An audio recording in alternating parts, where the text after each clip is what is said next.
win eventually. 오직 나는 여호와를 우러러보며 나를 구원하시는 하나님을 바라보나니 나의 하나님이 나에게 귀를 기울이시리로다. 참 좋으신 하나님 아버지, 이렇게 좋은 날 함께 모여 예배드리게 하여 주심을 감사드립니다. 죄로 죽을 수밖에 없었던 우리를 사랑하셔서 십자가에 달려 물과 피를 쏟으시고 죽으심으로 우리를 구원하여 주시고 사흘 만에 다시 부활하셔서 지금도 살아 역사하시는 주님을 만나게 하심으로 부활의 증인이 되게 하시고 하나님의 자녀가 되게 하시니 그 크신 사랑과 은혜에 감사드리며 이 시간 감사와 기쁨의 찬양을 올려드립니다. 거룩하신 주님 앞에 드리는 이 예배를 주님 받아 주시옵소서. 아멘. 주님, 지난 한 주간 우리의 삶을 고백합니다. 세상 일에 분주하여 정작 중요한 것들을 놓치며 살고 있지는 않는지 하나님의 말씀 앞에 우리를 돌아보기를 원합니다. 지극히 작은 일에도 충성되고 지극히 작은 자에게도 주님께 하듯 마음을 다하여 그리스도를 아는 냄새를 나타내며 그리스도의 향기로 그리스도의 편지로 말씀을 따라 살고 싶지만 우리의 실상은 여전히 늘 넘어지며 깨지며 부딪히고 쓰러지고 갈등하여 가까운 이들에게 서로 상처 주고 상처받는 연약한 어린아이와 같습니다. 예, 믿음대로 살지 못하고 향방 없이 떠돌며 세상의 기준과 잣대에 휩쓸리며 방황하고 주님의 마음을 아프게 하는 우리의 모든 마음의 생각과 말과 행동을 용서하여 주시고 주님 아멘. 불쌍히 여겨 주시옵소서. 아멘. 우리의 입술에 파수꾼을 세워주사 말로 상처 주며 실수하지 않도록 지켜주시고 내 속에 정한 마음을 창조하시고 내 안에 정직한 영을 새롭게 하여 주셔서 어린아이가 날마다 자라가듯 말씀을 통해 우리의 영적인 믿음도 믿는 것과 아는 일에 하나가 되어 온전한 사람을 이루어 그리스도의 장성한 분량이 충만한 데까지 이르도록 인도하여 주시옵소서. 아멘. 날마다 때마다 일마다 도우시는 주님, 이 나라를 위해 기도합니다. 살아갈 희망조차 잃고 온갖 부정적인 생각과 걱정과 두려움 속에 하루하루 힘겹게 살아가는 이들이 있습니다. 서로 불신하며 비방하고 남 탓하고 잘못에 대한 책임을 떠넘기며 나의 이익만 챙기려는 이 이기적인 세상 속에서 정치와 경제, 사회, 문화 모든 것이 혼란한 중에 있사오니 진정 하나님을 두려워하고 이 나라와 민족을 위한 대통령과 의정자들이 되게 하시고 바른 가치관과 세계관을 가진 참된 지도자와 참모진들이 바르게 세워지게 하셔서 그들 주변에 감언이설로 그들의 눈과 귀를 가리우지 않고 나라와 민족을 위한 충원과 직원을 아끼지 않는 하나님을 두려워하고 성실한 마음으로 일하는 자들을 붙여주시고 바른 절차와 개혁을 통해 잘못된 권력 사용으로 국민들을 피눈물 흘리지 않고 재물과 권력을 가진 자들만의 그들만의 세상이 아닌 힘이 없는 자들도 가진 것이 없는 자들도 소망을 가지고 살 만한 세상이 되도록 노동의 가치가 인정되고 생명이 존중되며 공평과 정의가 회복되는 이 나라 되기를 소원합니다. 예, 주님. 하나님, 이 나라를 긍휼히 여겨 주시옵소서. 주님, 사랑하는 교회를 위해 기도합니다. 예배를 더욱 사모하는 심령들 되게 하시고 사슴이 시냇물을 찾음같이 갈급한 심령으로 주님을 찾고 만나게 하시고 교회가 주님의 이름을 영화롭게 하여 드리도록 소금과 빛으로 세상의 본이 되도록 지켜주시며 공동체적 성경 읽기와 1:1 제자 훈련을 통해 교회가 말씀으로 더욱 견고하게 세워지고 성도로서 마땅히 행해야 할 바를 바르게 가르치고 지키고 행하여 세상을 변화시키는 주의 자녀들이 되게 하시며 날마다 구원받는 수가 더하여 가고 평안히 하여 든든히 서가는 더 깊은 교회 공동체가 되게 하여 주시옵소서. 아멘. 사랑하는 우리의 자녀들 날마다 믿음과 지혜와 키가 자라가며 하나님과 사람들에게 사랑받는 주의 자녀로 바르게 자라게 하여 주시고 또 사랑하는 우리의 부모님들 영육의 강건함과 믿음 지켜주셔서 이 생에서의 삶이 다하는 그날까지 하나님과 자녀들 때문에 기뻐하고 감사하며 행복하고 평안하게 잘 사실 수 있도록 언제나 은혜로 지켜주시옵소서. 아멘. 육신이 연약한 자들을 강건하게 지켜주시고 코로나 후유증으로 힘들어하는 지체들 속히 회복되어 일상의 삶 건강한 삶을 살아가도록 하여 주시옵소서. 아멘. 오늘도 말씀 전하시는 사랑하는 목사님 성령 충만케 하시옵고 오직 성령의 인도하심으로 하나님의 말씀만 담대히 전하게 하셔서 말씀이 선포될 때 우리 마음의 묵은 땅이 기경되어 하나님의 말씀을 받을 때 사람의 말로 받지 아니하고 하나님의 말씀으로 받아 30배, 60배, 100배의 결실을 맺는 옥토가 되어지게 하시고 말씀을 들음으로 우리의 눈과 귀와 마음이 열려지며 살아 역사하시는 하나님이 보여지고 만져지고 느껴지게 하셔서 좌우의 날선 검과 같이 혼과 영 영과 관절과 골수를 찔러 쪼개기까지 마음의 생각과 뜻을 판단함으로 말씀이 깨달아지고 믿어지며 뜨거워져서 아멘, 아멘, 주의 말씀대로 되기를 원합니다. 네, 주님 말씀대로 살겠습니다 하며 주님께 영광 돌리는 삶 살게 하여 주시옵소서. 아멘. 이 시간 우리의 마음과 뜻과 정성을 다해 예배합니다. 우리의 마음과 생각과 발걸음이 날마다 주님이 기뻐하시고 원하시는 곳에 있게 하여 주시옵소서. 감사드리며 이 모든 말씀 예수님의 이름으로 기도드립니다. 아멘.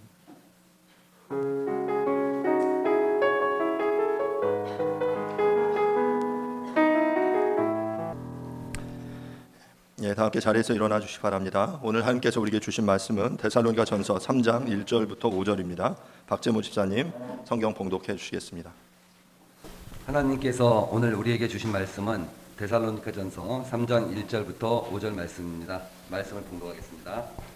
이러므로 우리가 참다 못하여 우리만 에덴에 머물기를 좋게 생각하고 우리 형제 곧 그리스도의 복음을 전하는 하나님의 일꾼인 디모데를 보내노니 이는 너희를 굳건하게 하고 너희 믿음에 대하여 위로함으로 아무도 이 여러 환난 중에 흔들리지 않게 하려 함이라. 우리가 이것을 위하여 세움받은 줄은 너희가 친히 알리라. 우리가 너희와 함께 있을 때 장차 받을 환난을 너희에게 미리 말하였는데 과연 그렇게 된 것을 너희가 아느니라. 이러므로 나도 참다 못하여 너희에게 믿음을 알기 위하여 그를 보내었노니 이는 혹 시험하는 자가 너희를 시험하여 우리 수고를 헛되게 할게 함이니. 아멘. 자리에 앉으시기 바랍니다. 지난주 저희는 그리스도인의 성장과 성숙이라는 제목으로 함께 말씀을 나누었습니다. 오늘은 이어서 3장 말씀을 통해서 리더의 역할이라는 제목으로 함께 말씀을 나누도록 하겠습니다. 저는 지금 계속 강해 설교를 하고 있습니다. 물론 이제 주제 설교들을 하는 경우들도 가끔 있지만 강해 설교가 가지는 장점과 약점이 있어요. 강해 설교는 이제 순서대로 그냥 성경 본문에 의해서 설교를 하기 때문에 어떤 제가 뭔가 다른 의도를 가지고 본문을 해석할 수 있는 여지가 많이 줄어들게 되죠. 저는 개인적으로 한 10여 년 정도는 이 성경 본문을 강해하는 것 순서대로 그 본문이 의미하는 바를 드러내는 그대로 드러내는 것을 집중해서 좀 설교를 하고 싶습니다. 그리고 나서 그 본문에 대한 어떤 전체적인 이해가 저와 여러분들에게 좀 더 이렇게 채워지면 그리고 나서 조금 더 다른 형태의 설교를 좀 해보면 좋겠다 그런 생각을 하고 있어요. 그래서 저는 오랫동안 신앙생활 해왔지만 최근 계속해서 더 깊이 성경을 이렇게 성경 그대로 본문 그대로 이해하려고 개인적으로 연구하고 있고 노력하고 있고 뭔가 이제 그 적용을 하는 설교들을 잘하시는 목사님들 굉장히 많아요. 저도 이제 그런 것들을 보면서 저런 설교는 굉장히 좋다라고 인사이트를 많이 얻기도 하는데 아직은 제가 볼 때 저 자신은 이제 본문을 조금 더 충분히 이해하고 그 본문 자체의 의미를 이렇게 드러내는 것 그것이 지금은 저에게 주어진 역할이고 제가 그 일을 감당해 가려고 합니다. 그래서 지금 제가 데살로니가 전서를 예전에도 읽었고 큐티를 했던 적도 있는데 최근에 이제 설교를 하면서 더 이 내용에 대해서 저 자신은 굉장히 많은 깨달음들을 얻게 돼요. 그러니까 사도 바울이 데살로니가 성도들을 향해서 지금 메시지를 주고 있는데 이 흐름이 이 주고 있는 메시지가 계속해서 이렇게 연결되는 거죠. 그리고 앞서 제가 리더에 대한 어떤 그리스도인이 성장과 성숙을 위해서 나아간다면 이제 이어서 그러면 그 성숙에 있어서 리더로서의 역할을 지금 바울이 디모데를 보내면서 디모데에게 그것들을 맡기는 거예요. 너 이렇게 리더로서 이런 역할들을 감당해라 라고 부탁을 하는 거죠. 이것은 다른 말로 하면 디모데의 모습을 보고 데살로니가 성도들로 하여금 그 모습을 닮아가라 라고 하는 그런 가르침이 되는 것입니다. 지난주 저희 2장 본문을 통해서는 그리스도의 성장과 성숙을 위해서는 우리가 세 가지를 해야 된다라고 말씀을 드렸습니다. 첫 번째는 하나님의 말씀을 의지해야 되고 두 번째는 고난을 감수해야 되고 세 번째는 홀로 서기를 익혀야 한다라고 말씀을 드렸어요. 오늘 3장 1절부터 5절의 본문을 통해서 바울이 데살로니가 교회에 디모데를 보내므로 그들에게 요청하는 리더의 역할이 무엇인지 또한 그래서 우리가 교회 안에서 리더로서 어떤 역할을 감당해야 되는지 여러분들과 함께 좀 말씀을 나누도록 하겠습니다. 먼저 이 본문의 배경을 좀 설명하기 위해 3장 1절 2절 본문을 한번 먼저 좀 보겠는데요. 제가 읽겠습니다. 이러므로 우리가 참다 못하여 우리만 아덴에 머물기를 좋게 생각하고 우리 형제 곧 그리스도의 복음을 전하는 하나님의 일꾼인 디모데를 보내노니. 이 전반부까지 좀 읽겠습니다. 본문은 이러므로라는 단어로 시작해요. 그러니까 이런 표현이 사용되면 이 이러므로가 어떤 그 앞의 내용과 걸리는지를 우리가 좀 살펴보는 게 중요하죠. 앞선 2장 17절부터 20절의 본문에서 바울은 데살로니가를 방문하려고 여러 번 시도했지만 사단의 방해로 무산되었다. 하지만 그럼에도 불구하고 내가 데살로니가 성도들을 여전히 자랑스러워한다라고 말했거든요. 이제 바울은 자신이 데살로니가로 갈 수 없는 상황에서 영적인 자녀인 디모데를 파송하여 그들의 소식을 듣고 그들을 위로하기를 원했어요. 본문의 이름으로는 바로 그 내용을 받고 있는 거예요. 내가 가기를 원했지만 못 갔고 내가 이제 디모데를 보내서 너에게 소식을 듣고 싶다. 그러므로라고 이제 얘기하는데 바울과 바울 일행은 자신들만 아덴에 머무는 것을 참지 못했습니다. 그런데 이 본문을 여러분들 좀 주의 깊게 읽어보면 이 본문이 조금 이상하다라는 생각을 할 수 있어요. 잘 한번 보세요. 1절 한번 여러분 보시면요. 이러므로 우리가 참다 못하여 우리만 아덴에 머물기를 좋게 생각하고 우리 형제 디모데를 보내노니. 그럼 본문에서 우리를 1절에 우리가 누구냐에 따라서 이 본문은 조금 해석이 이상해요. 이 우리를 바울과 실라와 디모데로 보면 보통 여기서 우리는 바울, 실라, 디모데거든요. 근데 바울과 실라와 디모데를 보면 바울과 실라, 디모데가 참다 못해서 그들이 바울과 실라, 디모데가 아테네에 머물기를 좋게 여겼다. 그런데 2절에 보면 그렇게 좋게 여겼는데 우리의 형제들 중에 디모데를 보낸다. 이렇게 표현되니까 이 뭔가가 이렇게 앞뒤가 안 맞는 느낌이 듭니다.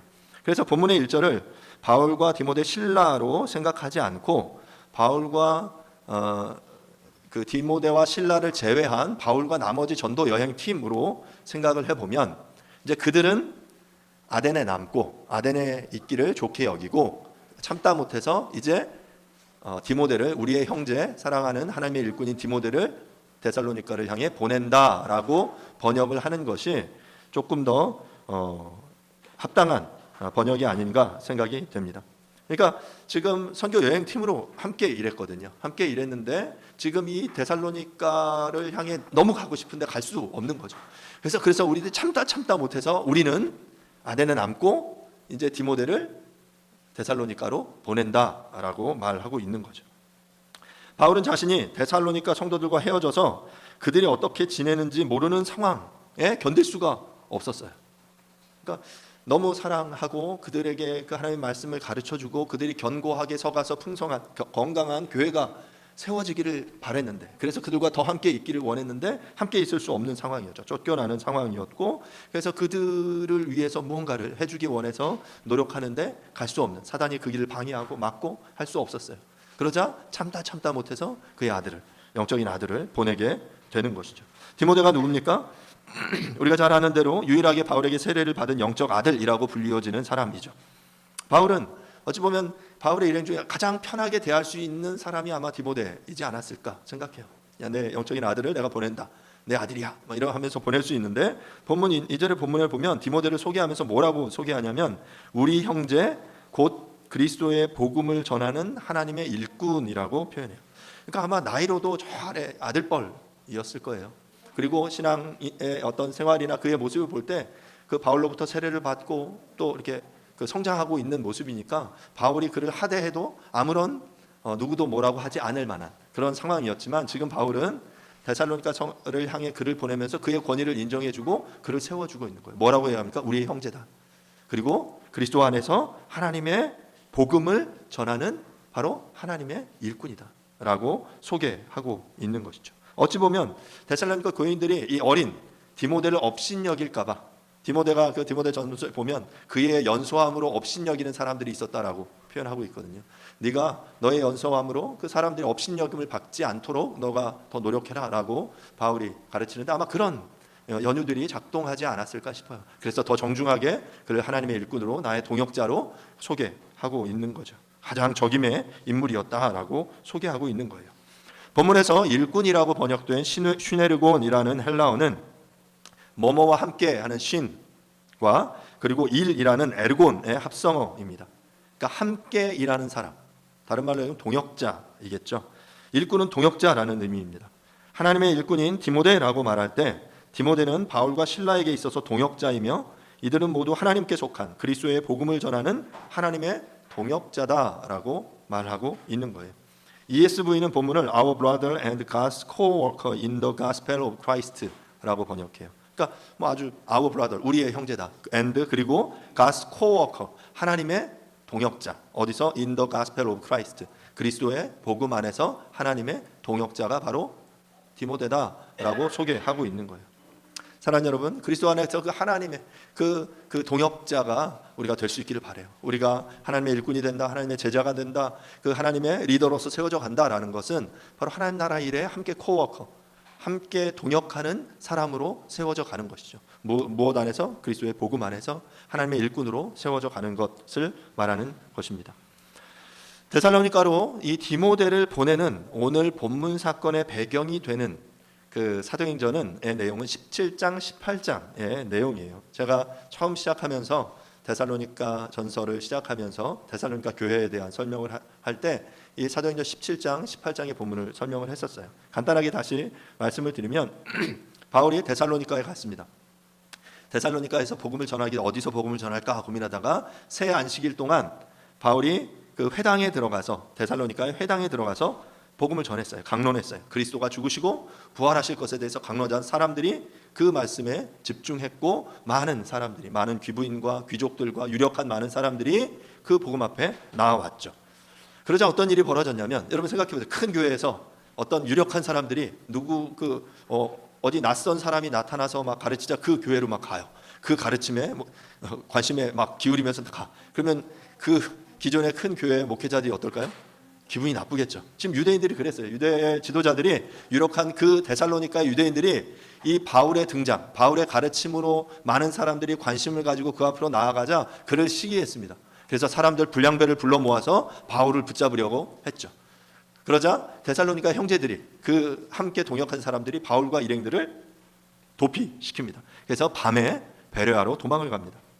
바울은 베레아에서의 그 사역도 같아요. 또 유대인의 회당에 들어갑니다. 유대인의 회당에 들어가서 말씀을 증거했고 믿는 사람들의 숫자가 많아졌어요. 그리고 베레아에서 그 믿는 사람들은 말씀을 묵상하는 수준이 훨씬 더 높았어요.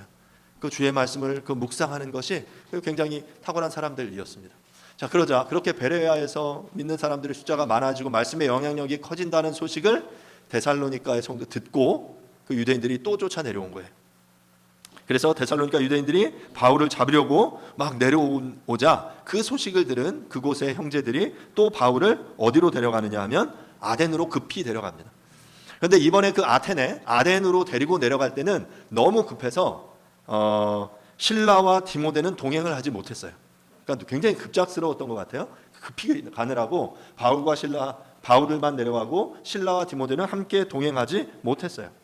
자, 그 이후 오늘 본문의 내용이 등장하는 해당되는 사도행전 17장 15절부터 18장 5절 사이의 내용을 보면 이제 베레아에서 아덴으로 내려온 사람은 바울 한 사람이고 거기서 바울은 신라와 디모데를 기다렸습니다.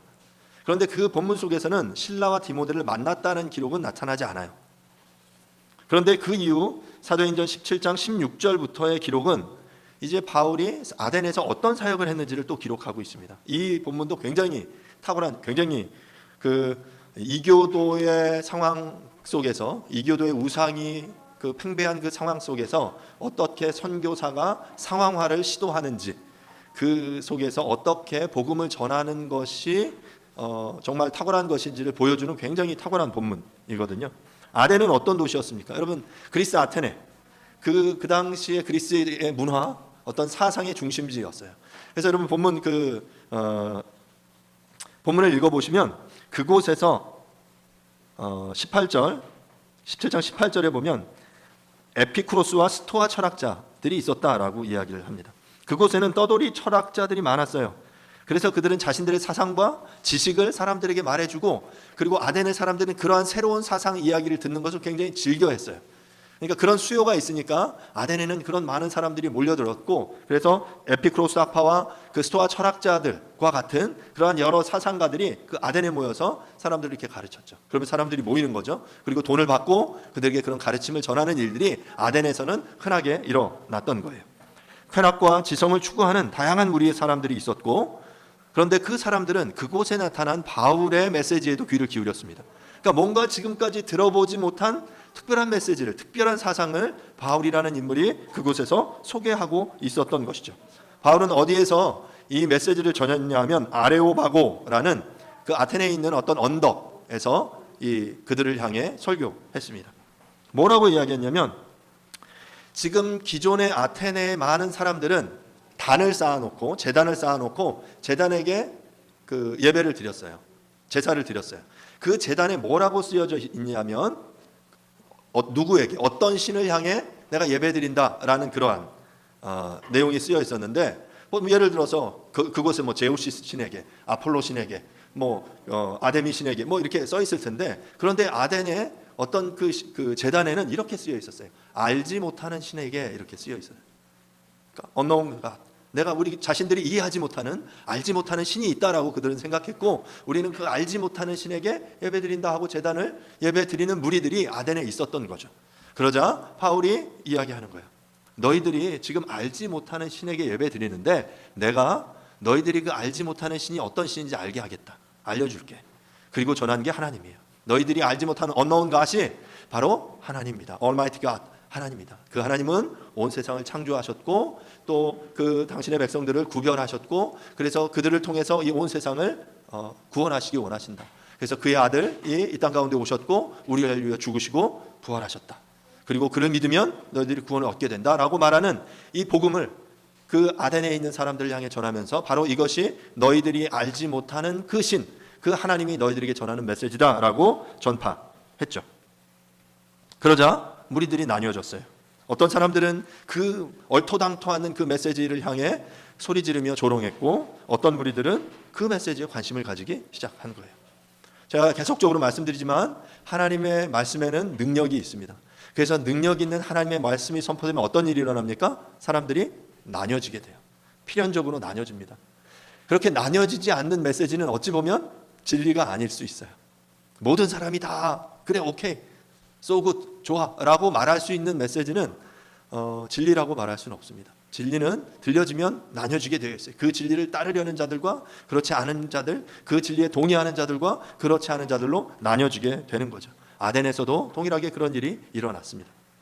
자, 그 후에 이제 바울은 아덴을 떠나 고린도로 가서, 지난주에 말씀드렸죠, 브리스길라와 아굴라라는 부부와 함께 천막을 만드는 일을 하면서 안식일마다 고린도 회당에서 강론합니다. 자, 그리고 18장 5절을 보면 이런 부분이 나와요. 사도행전 18장 5절인데요. 실라와 디모데가 마게도냐로부터 내려오매 바울이 하나님의 말씀에 붙잡혀 유대인들에게 예수는 그리스도라 밝히 증언하니.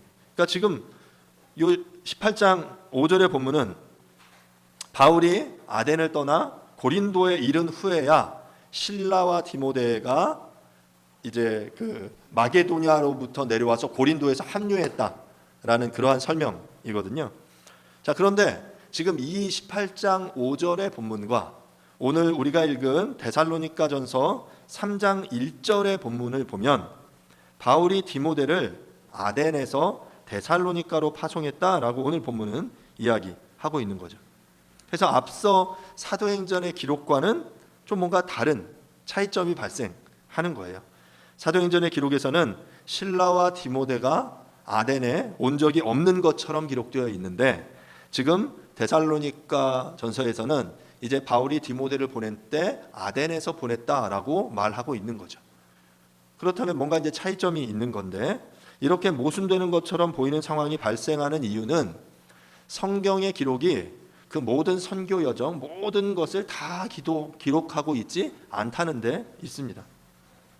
그러니까 사도행전이 그 바울의 선교 여정을 모두 다 하나도 빠짐없이 상세히 기록하고 있지 않은 거죠.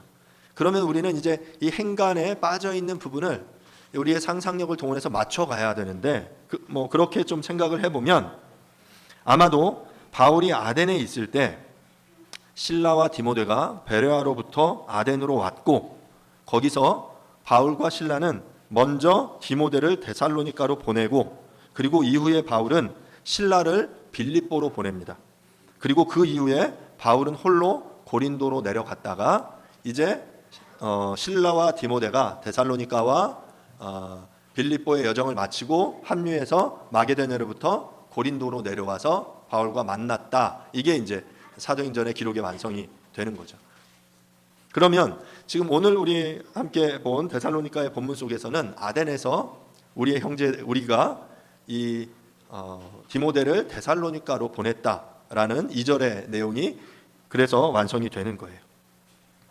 오늘 우리가 본 데살로니가 전서 3장의 1절부터 5절의 본문 속에 보면 참다 못하여라는 표현이 2번 사용됩니다. 이 참다 못하여라는 이 표현은 그러니까 더 이상 견디지 못하여라는 의미예요. 여기서 스테고라는 단어가 참다, 숨기다, 견디다라는 의미인데요. 스스로 또는 다른 사람들을 대신하여 불쾌감이나 어려움을 견디다 또는 물, 공기, 빛 아무것도 관통하는 것을 허락하지 않다라는 의미가 바로 이 스테고라는 단어예요. 견디지 못하는 거, 참지 못하는 거죠.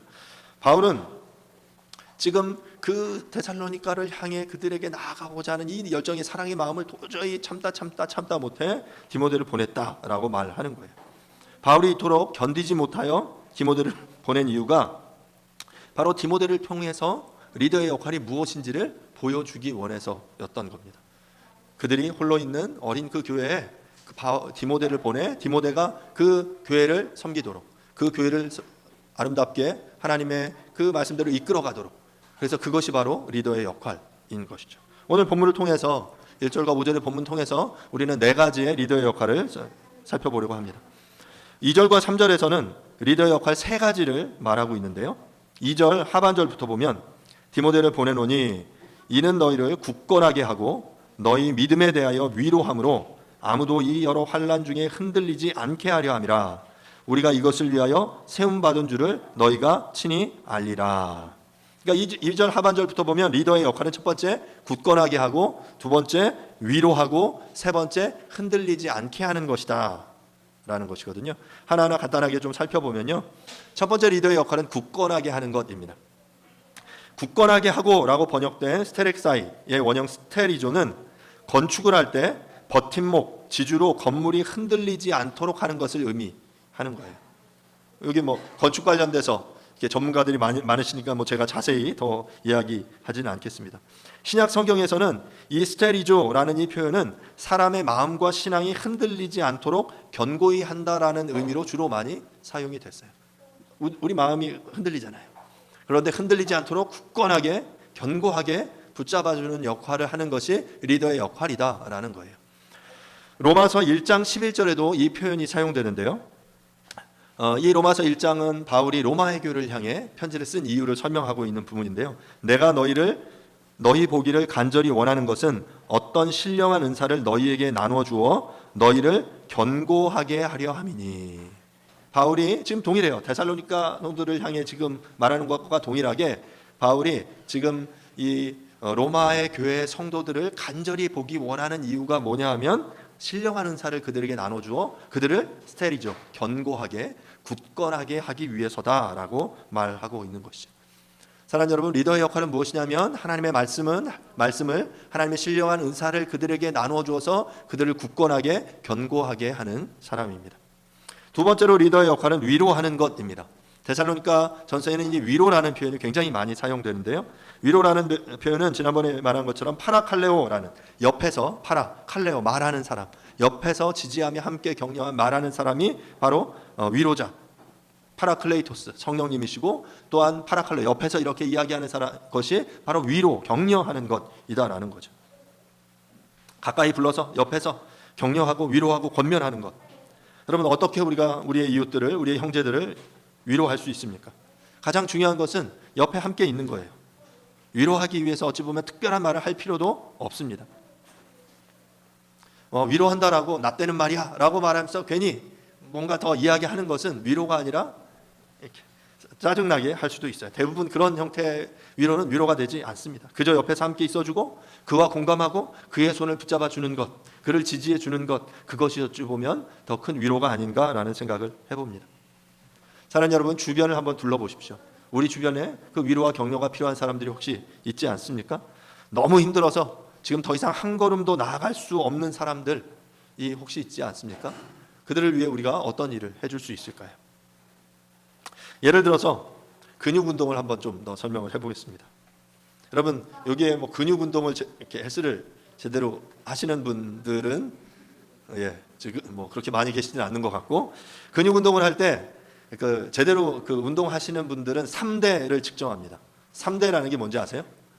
3대를 측정한다. 3대 몇 나오냐? 그래서 보통 하면 450, 500 나오면 이 사람은 굉장히 운동을 잘하는 사람이에요. 그게 이제 킬로그램 무게를 드는 건데요. 3대는 역기의 중량을 들어 올리는 세 가지 자세인데, 하나는 벤치프레스, 하나는 데드리프트, 하나는 스쿼트입니다.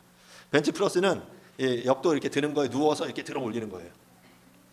그리고 데드리프트는 이렇게 어깨 위에 올려서 이렇게 들어 올리는 거고요. 스쿼트는 스쿼트 자세에서 이렇게 바닥에서 들어 올리는 게, 이렇게 들어 올리는 게 스쿼트예요. 그래서 이 3대를 다 이렇게 무게를 측정하는 거예요. 옆에 이제 뭐 100kg, 100kg씩 다 들면 3대가 측정한 게 300이 되는 거고요. 근데 이제 막 잘하는 사람들을 보면 500, 막 700까지 막 들고 막 그런 대회들이 많아요. 그리고 막 엄청나게 그 운동을, 근육 운동을 하신 분들이죠. 이런 근육 운동을 할 때 특히 이렇게 자기의 한계의 중량을 들 때는 초보자들은 혼자 하면 안 됩니다. 어떻게 하면 옆에서 보조해 주는 사람들이 필요해요. 보통 이렇게 근육 운동을 하면 한 세트에 10번에서 12번 정도를 들거든요. 그러면 이제 처음에는 들다가 마지막 한두 개를 들려고 하면 굉장히 이제 힘들죠. 근데 이제 진짜 무겁게 들 때, 예를 들면 벤치프레스를 할 때 이렇게 누워서, 예를 들어서 뭐 여기 한 100kg 이상 드는 사람들은 여기는 없을 것 같은데, 만약에 누가 100kg를 도전한다라고 해봅시다. 100kg를 이렇게 드는 거예요. 근데 이제 그 사람의 최고 들 수 있는 중량이 예를 들어서 뭐 한 120kg인데 뭐 100kg를 이렇게 드는 거예요. 그럼 한 세트를 12번 들면 뭐 처음에는 들다가 나중에 한 12번째 되면 너무 힘들어요. 막 그 들면서 벌벌벌 떠는 그런 상황들이 벌어지거든요. 그때 옆에서 보조한 사람들은 안전하게 혹시 이제 떨어지지 않도록 잡아주기도 하지만, 그 마지막 순간, 떨리는 순간에 그 손가락을 그 역기 그 바에다가 대서 이렇게 같이 들어줍니다. 뭐 이렇게 들어주는 것도 아니에요. 그냥 손가락만 올려서 이렇게 같이 이렇게 들어줘요. 그러면 떨려서 도저히 안 올라가던 이 역기가 옆에서 손가락을 이렇게 올렸는데 올라가는 거예요. 여러분, 위로해 준다라는 건 저는 이런 거라고 생각해요. 옆에 와서 대신 막 짐을 들머줘주고 함께 가라가는 거, 그런 게 아니고, 함께 있을 때 진짜 한 걸음 더 나아가지 못해서 막 힘겨워할 때 옆에서 손을 대주고 함께 이렇게 밀어주는 거예요. 손가락을 올려주는 거예요. 바로 그게 저는 위로와 격려다라고 생각해요. 여러분, 대신 져주면 그 사람이 성장을 잘할 기회를 뺏는 거죠. 물론 그렇게 돌아와 줘야 될 상황도 있지만, 대부분의 경우는 함께 그 자리에 있어주면서 손을 함께 얹어주고 함께 지지해주고 격려해주는 것을 바로 위로하는 것이다라고 말할 수 있는 거죠. 자전거를 탈 때도 마찬가지 아닙니까? 저 예전에 이제 저희 어머니한테 자전거를 배웠습니다. 516 광장이라고 불리던 예전에 그 여의도 넓은 광장 있죠. 그 광장에서 자전거를 배울 때 처음 배우는데 너무 이렇게 어렵더라고요. 그러니까 도저히 이해가지 않는 메시지는, 이 자전거가 쓰러지지 않으려면 핸들을 쓰러지는 방향으로 돌려라 라는 거예요.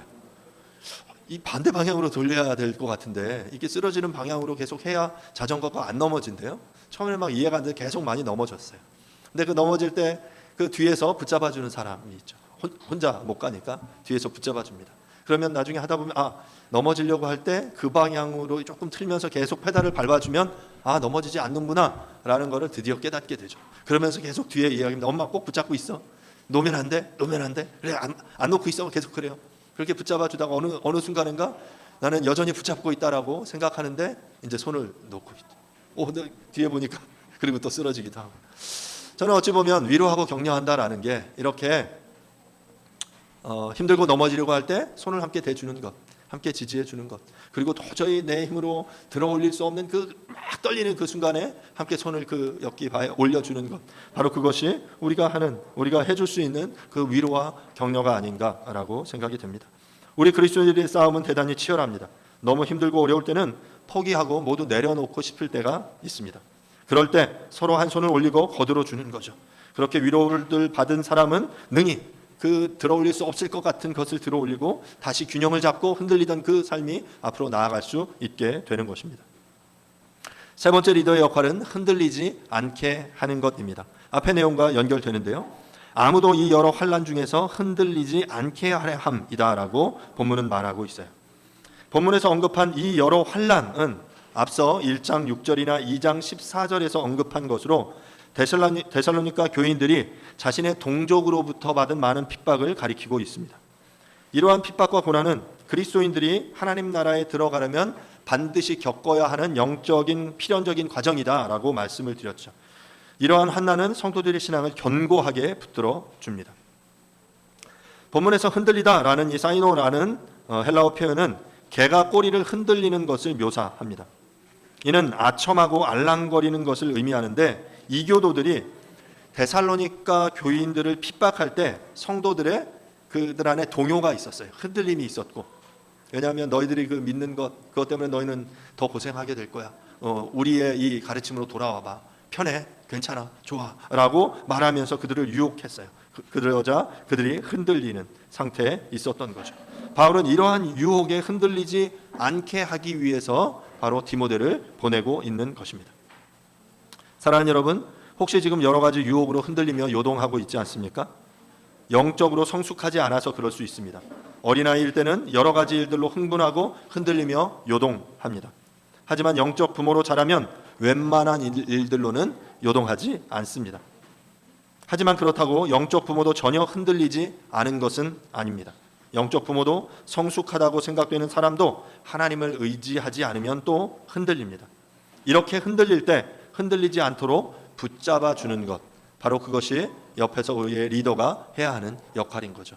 바로 이것이 위로하는 것이고요. 이것이 견고하게 하는 것이고요. 바로 이것이 흔들리지 않게 해주는 리더의 역할인 거예요.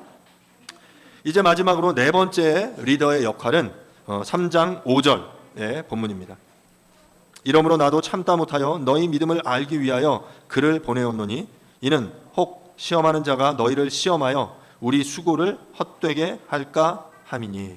네 번째 리더의 역할은 중간 점검을 하는 것, 다른 말로 믿음을 확인하는 것입니다. 그 데살로니가 성도들의 상태가 어떠한지, 그들의 믿음이 어떠한지를 알기 위해서 디모데를 보냈어요. 디모데가 하는 게 뭡니까? 확인하는 거예요. 중간 점검하는 거예요. 그 건설 현장에서 그런 역할들을 하시잖아요. 점검하는 거예요. 도면대로 이게 일정에 맞춰서 공사 일을 하고 있는지, 제대로 지금 이 작업들이 이행되고 있는지, 제대로 된 자재들을 지금 사용하고 있는지, 그것들을 확인해야 흔들리지 않는 견고한 건물이 세워지는 것처럼 그들의 신앙과 믿음이 지금 앞서 요동하는 여러 그 시험과 유혹과 환난 속에서 흔들리지 않고 견고하게 자라가고 있는지를 확인하기 위해서 디모데를 보낸 거거든요.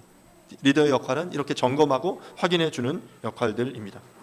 본문에 보면 시험하는 자가 그들을 시험했어요. 흔들리고 유혹하는 자들이 바로 시험하는 자인데, 이 페라이조라는 이 시험하는 자라는 단어는 사단을 지칭합니다. 이 사단은 바로 마태복음 4장 3절에서 예수님을 시험하던 자, 마귀였습니다.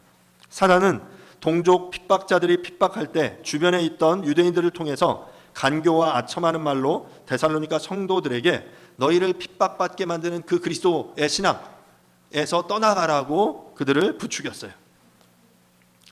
고린도전서 7장 5절에 따르면 사탄은 그리스도인을 시험하는 자로 앞서 2장 18절에서는 바울의 걸음, 데살로니가로 나아가는 길을 막기도 했던 자였죠. 바로 이 시험하는 자 마귀 사단이 데살로니가 성도들을 유혹하고 시험하고 있었던 것이죠. 실제로 과거에 데살로니가 교인들을 시험하는 일이 있었고, 이에 대한 결과로 교인들이 흔들려 넘어간다면 바울이 복음을 전한 수고가 헛되어지게 되는 것이에요. 그러니까 헛되어진다는 건 열매를 얻지 못하는 상태가 되는 것인데, 그래서 지금 바울은 자신의 이 복음에 대한 수고가 헛되지 않게 하기 위해서 디모데를 보낸 거예요. 그게 리더예요. 가서 그들을 확인하고 견고하게 해주고 흔들리지 않게 해주고 그들을 위로하고 격려해주는, 그것이 바로 그들의 믿음을 확인하는 그런 절차인 거죠. 믿음을 확인하는 것이 왜 필요하고 왜 중요합니까? 우리의 본성은 죄를 짓는 것에 익숙하기 때문입니다. 가만히 두면, 긴장하지 않으면, 노력하지 않으면 우리는 자연스럽게 죄를 지게 되어 있습니다. 은혜를 경험하고 나면 시험하는 자들이 그 믿음을 흔듭니다.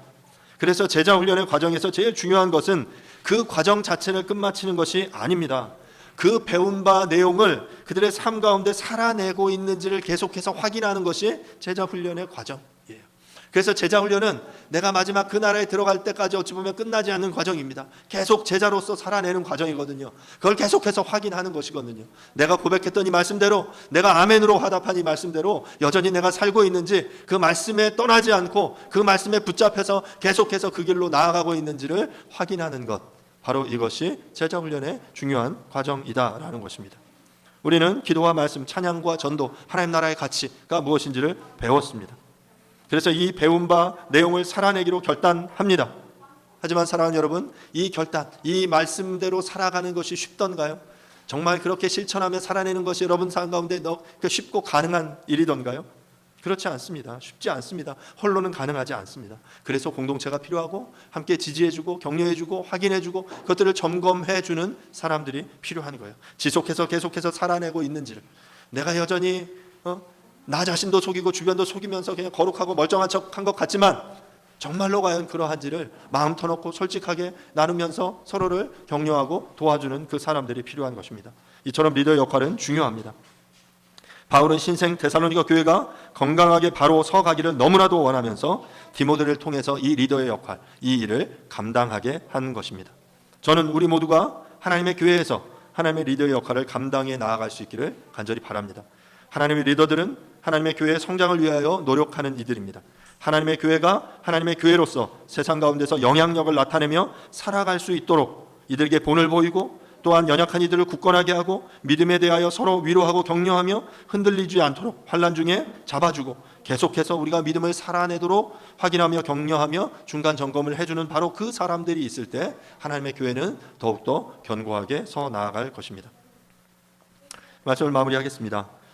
사랑하는 여러분, 서로가 서로를 책임져 주는 그런 관계가 바로 교회입니다. 여러분의 현재 상태는 어떻습니까? 기초가 든든하지 못합니까? 말씀에 견고하게 굳건하게 서갈 수 있기를 바랍니다. 혹시 주위에 너무 힘겨워 멈춰 있는 사람들이 있다면 그와 함께 해주고 그에게 손을 내밀어서 그가 앞으로 나아갈 수 있도록 함께 지지해 줄 수 있기를 바랍니다. 여러 환난과 시험으로 흔들리는 분들이 있다면 그들을 붙잡아서 흔들리지 않도록 능히 그 싸움을 이기도록 함께 해줄 수 있기를 간절히 바랍니다. 그리고 이 믿음의 싸움을 계속해서 싸워내도록, 살아내도록, 승리하도록 믿음을 확인하시고 그럼으로써 귀한 열매를 맺는 저와 여러분이 될 수 있기를 간절히 바랍니다. 부족하지만 자신의 삶을 통해서 누군가를 이끄는 리더가 된다는 것, 이것이야말로 하나님의 교회를 든든히 세우는 일입니다. 리더들이 고난 중에 분투하는 이들을 굳건하게 하고 위로하고 격려하며 흔들리지 않게 만들고 꾸준히 중간 점검을 함을 통해서 하나님의 교회가 계속해서 견고히 세워져 나아갈 것입니다. 이런 교회야말로 데살로니가 현상을 이뤄내는, 가능케 하는 교회가 될 것입니다. 하나님께서 바로 이 일을 위해서 당신을 부르셨습니다. 이 부르심에 응답함으로 하나님의 교회를 든든히 세워나가는 하나님의 리더들이 될 수 있기를 간절히 바랍니다. 함께 이 시간 말씀을 생각하시면서 기도하겠습니다. 하나님의 교회를 든든히 세워나가는 그런 하나님의 리더로서의 역할을 감당할 수 있도록 도와주십시오. 하나님의 말씀 안에 이들을 굳건하게 세워가고 위로하고 격려하며 흔들릴 때 그들을 붙잡아주고 흔들리지 않게 만들며 계속해서 이 싸움을 싸워 나아가도록 확인하며 함께 독려하는 그러한 역할들 감당하겠습니다. 그래서 이 세상 가운데 하나님의 교회로 영향력을 나타내겠습니다. 그런 하나님의 사람들, 하나님의 리더들 되게 해주십시오라고 이 시간 잠시 통성으로 기도하도록 하겠습니다. 기도하겠습니다.